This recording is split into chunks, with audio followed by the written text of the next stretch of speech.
جو کریں وہ بڑی جلدی غم لے جاتی ہیں. وہ کہتی ہیں جانے میرا کچھ ہوگا ہی نہیں, جانے میرا کچھ ہو ہی نہیں سکتا. میرے بھائی درجنوں اور بیسیوں لوگ ایسے ہیں جن کی اولادیں نہیں تھی لیکن نام ان کا ان سے بھی زیادہ ہے جو بڑے بڑے صاحب اولاد.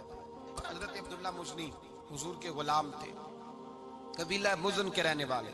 والد فوت ہو گئے, چچا نے پالا تھا, اسلام قبول کر لیا. چچا اسلام کا بڑا دشمن ہے, حضور کا نام آئے تو جلال کرتا ہے, حسد اور بغض میں جل جاتا ہے, بڑی اسلام کے ساتھ دشمنی اور عناد رکھتا ہے.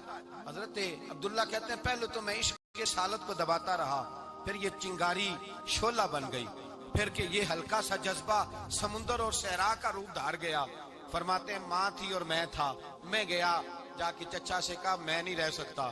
کہاں جائے گا؟ تو میں نے دھیمے لہجے میں کہا میں مدینے جاؤں گا, اب میں رسول اللہ کے مدینے جاؤں گا, اب میرا گزارا نہیں ہوتا, اب میں جاؤں گا. کہتے ہیں چچا کہنے لگا اچھا تو وہاں جائے گا, تجھے میں نے پالا, میں نے پوسا, وہ مکان میں نے تجھے بنا کے دیا, تیری جیب میں جو پیسے ہیں میرے دیے ہوئے ہیں. کہتے ہیں میں نے کہا چچا میں سارا کچھ سوچ کے آیا ہوں, مکان بھی تو رکھ لے, پیسے بھی رکھ لے. کہتے ہیں اس نے ہر چیز رکھوا لی. جب پلٹنے لگا تو چچا کہنے لگا جو کپڑے تو نے پہنے ہیں یہ بھی میں نے خرید کے دیے تھے. حضرت عبداللہ فرماتے ہیں میں نے وہ کپڑے بھی اتار کے دیے. برہنہ حالت میں ماں کے پاس گیا اور میں نے کہا اماں میں پہلے بھی تو ننگا پیدا ہوا تھا, تو نے ہی کپڑے پہنائے تھے, میرا پھر بدن ننگا ہو گیا ہے, کپڑے دے دے. کہتے ہیں 2 بیبیوں والے کپڑے اماں نے دیے, ایک میں نے تامت باندھ لی, دوسرا اوڑھ لیا اور مدینے پہنچا. کہتے ہیں جب میں ٹھنڈی رات مدینے پہنچا تو کالے رنگ کے حبشی غلام حضرت بلال دودھ کا پیالہ لیے کھڑے تھے, ہاتھ میں کھجوریں تھی, کمبل تھا. کہنے لگے آجا آجا, مصطفیٰ نے فرمایا تھا قبیلہ مزن سے میرا غلام آ رہا ہے, میں ساری رات سے تیرا انتظار کر رہا ہوں. حضرت جناب سیدنا عبداللہ رضی اللہ تعالیٰ عنہ فرماتے ہیں میری مشکل آسان ہوئی. فرماتے ہیں مجھے مدینے میں اعزاز مل گیا, مجھے عزت مل گئی, ہر آدمی میری قدر کرنے لگا. گویا بزرگ کہتے ہیں کہ حضرت عبداللہ دعا کرنے لگے کہ اے اللہ تو نے مجھے بڑی شان دی ہے مصطفیٰ کی گود میں, اگر اسی رحمت کے چھاؤں میں پردہ کر جاؤں تو میری بات بن جائے گی. حضرت عبداللہ کا وصال بھی رسول اللہ کی گود میں ہی ہو گیا. گود میں نہ کوئی رشتہ دار, نہ کوئی تعلق دار, نہ کوئی ہمسایا اپنا, نہ کوئی چچا, نہ کوئی ماموں, شہر میں تنہا اسی کسے دے کچھ نہیں جے لگ دے, تے نہ کوئی ساڈا دردی. تنہائی جنازہ اٹھا تو اٹھانے والے کون ہیں؟ ابو بکر صدیق, فاروق اعظم, عثمان غنی, مولا علی, حسنین کریمین جنازے میں شامل. میرے رسول پاک صلی اللہ علیہ وسلم نے جنازہ پڑھایا. دیکھو مشکل کاٹی تھی تو آسانی کا رنگ دیکھو, آسانی کا انداز دیکھو.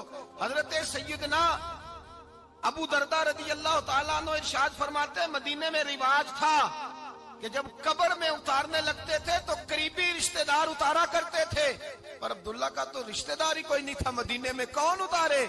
فرمایا جب قبر میں اترنے لگے تو حضرت ابو بکر صدیق اور حضرت عمر فاروق اتر گئے کہ ہم قبر میں اتارتے ہیں. رسول اللہ نے فرمایا تم باہر نکلو, تم کیوں قبر میں گئے ہو, باہر آؤ. کہتے ہیں ہم باہر آئے تو اللہ کے رسول اندر گئے. فرمایا کون کہتا ہے اس کا کوئی نہیں, میں جو موجود ہوں. کون کہتا ہے کوئی نہیں؟ فرمایا رکھو میرے ہاتھوں پہ.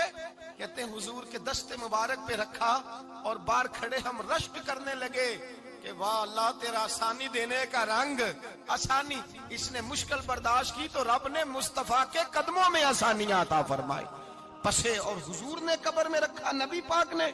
میرے دادا مرشد کہتے ہیں عشق سرکار کی ایک شمع جلا لو دل میں, بعد مرنے کے قبر میں بھی اجالا ہوگا.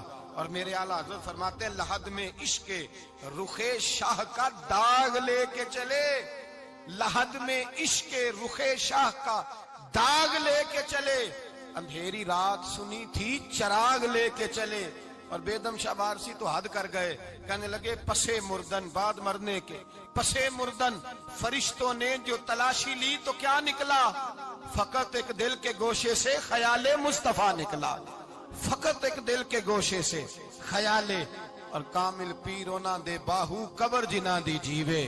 میرے بھائی نبی پاک صلی اللہ علیہ وسلم کے ساتھ وفا کی تنگی دیکھ کر دقت ساتھ دیا. مکہ مخالفت کرتا تو جناب فاطمہ